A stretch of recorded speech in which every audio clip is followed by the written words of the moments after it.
Hello दोस्तों, कैसे आप लोग। आई होप आप लोग बहुत अच्छे होंगे। अगर आप सैलरीड पर्सन हैं, टैक्स पेयर हैं, तो आपको किसी भी वित्तीय वर्ष में कितना इनकम टैक्स पे करना होगा आप एक क्लिक से इसे जान सकते हैं। तो चलिए शुरू करते हैं।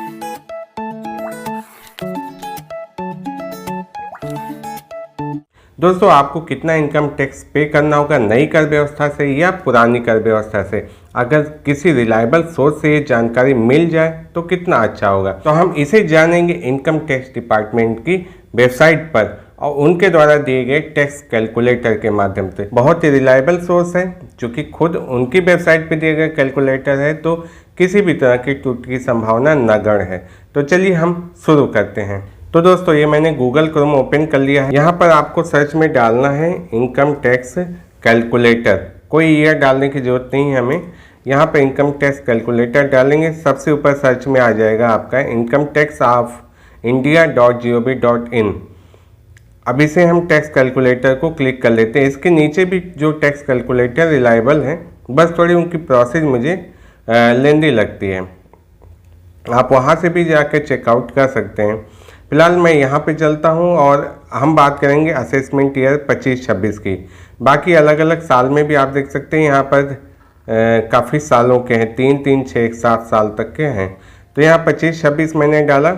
टैक्स पेयर में मैं चुनूँगा इंडिविजुअल, सैलरीड पर्सन इंडिविजुअल में ही आते हैं मैक्सिमम।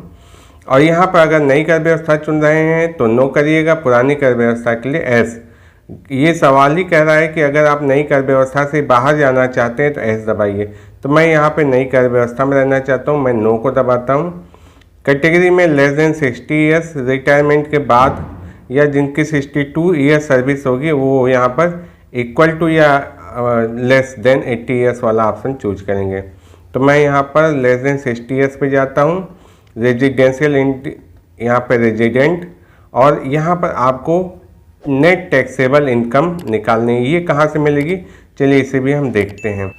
तो ये डाटा हमने ओपन कर लिया है, 24-25 का है वित्तीय वर्ष और आयकर निर्धारण वर्ष है 25-26। यहाँ पे टोटल इनकम आ गई है 10,92,204 रुपये। नई कर व्यवस्था के हिसाब से 75,000 का स्टैंडर्ड डिडक्शन। अब हमारे पास जो टैक्सेबल इनकम है कर योग्य आय, ये है 10,17,204। तो ये डाटा हम यहाँ पे फिल करते हैं 10,17,204 और यहाँ बाहर क्लिक करते ही आपका टैक्स आ जाएगा 52,581 रुपये। 2,001 रुपये का आपका सेस आ गया और 54,684 रुपये का आपका टैक्स आ गया है। तो मैं अपने एक्सेल सीट से इसे देखता हूँ क्या यही डाटा है।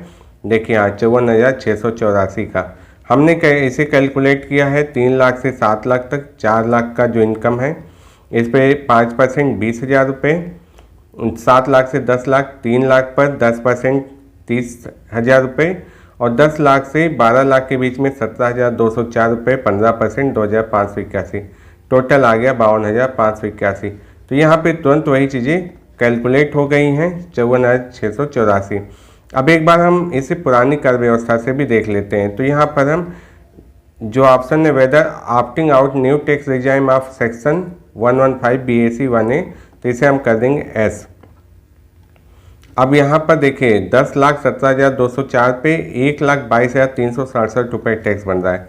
लेकिन यहाँ पर हम चूँकि बचत भी दिखा सकते हैं तो हम अपनी सारे बचत जो मैक्सिमम कर सकते हैं वो हम यहाँ दिखाएंगे।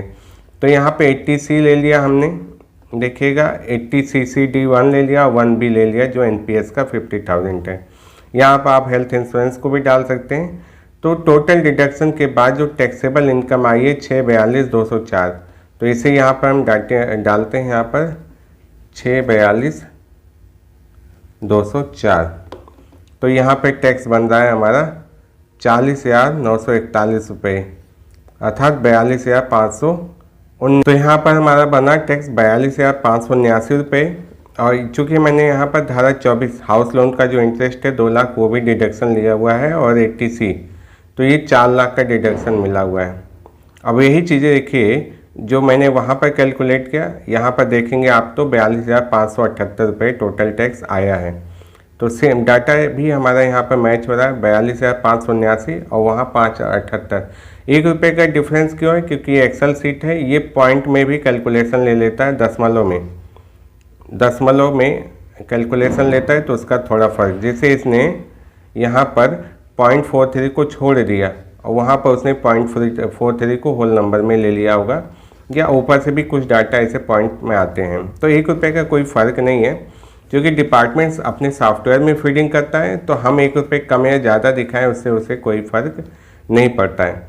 बाकी इस वेबसाइट का लिंक मैं अपने डिस्क्रिप्शन बॉक्स में दे दूँगा, वहाँ से भी आप इसे चेकआउट कर सकते हैं। आई होप दोस्तों ये वीडियो आपको काफ़ी हेल्पफुल लगी होगी। वीडियो को लाइक जरूर कर दीजिएगा, चैनल को सब्सक्राइब करके बेल आइकन बटन को भी प्रेस जरूर कर दीजिएगा। अगर आपके कोई सवाल हैं, सुझाव हैं तो कमेंट बॉक्स में जरूर लिखिएगा। तो चलिए मिलते हैं नेक्स्ट वीडियो में ऐसी इन्फॉर्मेशन, नॉलेज और अपडेट के साथ। तब तक के लिए नमस्कार।